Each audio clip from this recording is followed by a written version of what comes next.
আসসালামু আলাইকুম। আজকে বাতাসে রাত্রে এই ডালাটা ভেঙে পড়েছে। এটা কলম দেওয়া ছিল, অল্প একটু লাগানো ছিল, যে কারণে আর কি অনেক জামরুল, ডালাটা ভেঙে পড়েছে। অনেক জামরুল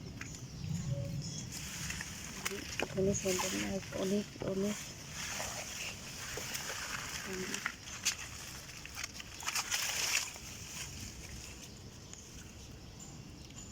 অনেক জামরুল ভেঙে পড়েছে।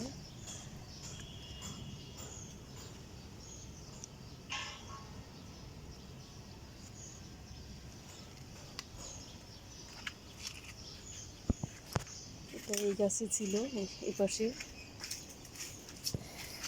এসে ছিল, মশারি দিয়ে গেছে, তারপরে ভেঙে গেছে। এই যে